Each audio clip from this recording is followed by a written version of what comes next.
Malam Pak Pentul. Karo penyanyi Roko Mas Edi Sumarsono. Ngaten nggih. Iki supaya ngatur panglipur kok jil dumateng penyanyi para tamu sing rawuh sing paring berkah pangestu. Ya sing arep aturke. Ajih saterengipun ngaturaken wilujeng dalu rumiyin atur kucuk dumateng Bapak Soibu tamu undangan. Assalamualaikum warahmatullahi wabarakatuh. Waalaikumsalam. Ngaten nggih. Iki karo Pripun? Ini dulur wedok iki mau kok nimbang ngendi wis dalam perjalanan. Ngaten nggih. Kono temanipun kok jil dumateng penyanyi para tamu kali. Nggih, Pak Pentul. Menika wedhatase sonten paring ingkang nyemek-nyemek rumiyin nggih. Monggo. Nggih. Awet kunaraken. Jajal Pak. Pangkur Rinoso nggih, monggo dipunaturaken. Jajal ya kenek kok Mbak Ari.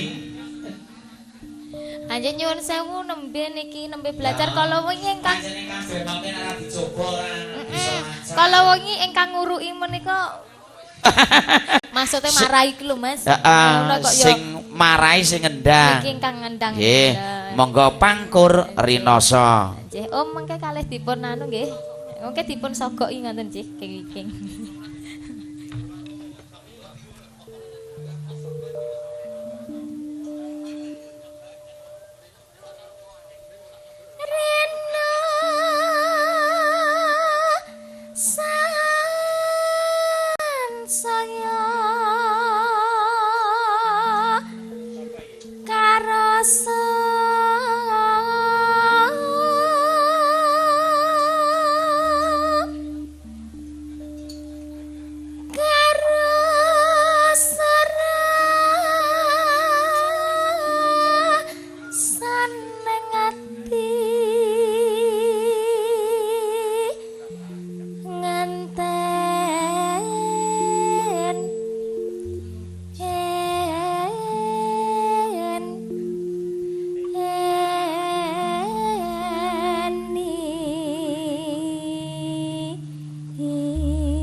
Alhamdulillah kasunyatan iso teko nggon nduk. Pripun menika Om?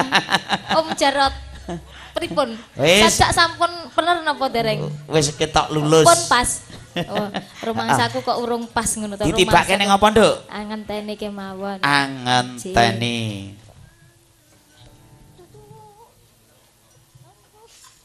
Duduk kuwi Om. Duk sitoke.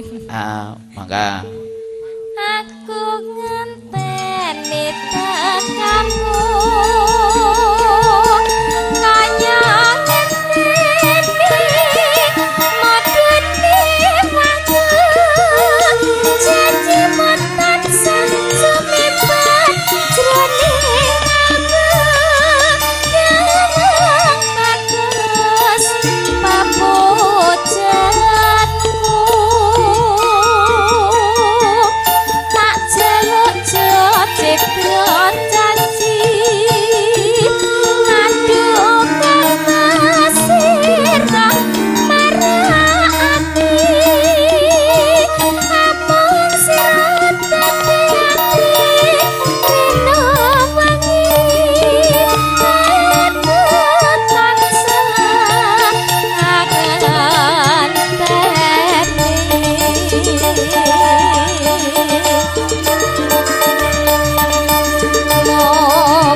mangsaku kanca-kanca saestu Pak Pentul. Piye, Nduk? Bareng oleh rokok iki Surya ngono.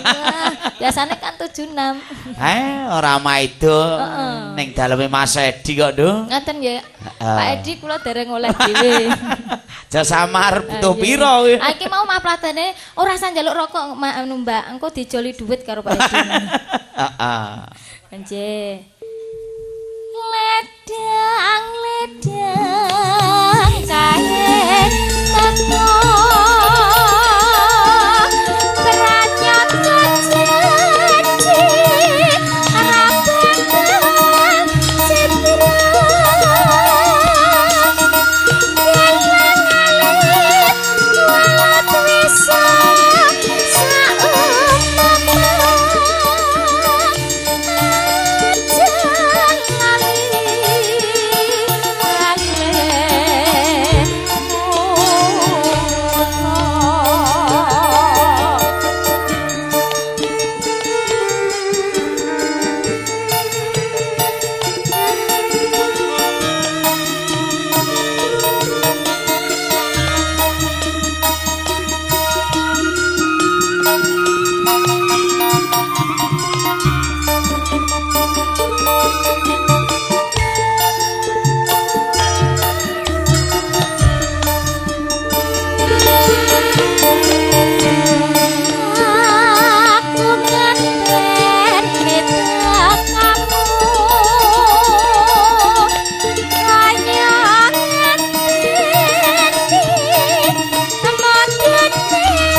aku nyampleng penak banget. Keng pundi niki sonipun? Gelora Jaya, Nduk. Oh, Gelora Jaya. Saka Kuwangsen. Kuwangsen. Ya rama itu anu napa niku kagungane Pak Parni. Pak Parni. Campur sarine ya penak. Heeh, ndang tekno selak buru ki. Isa. Ngoten, nggih. Ledang ledang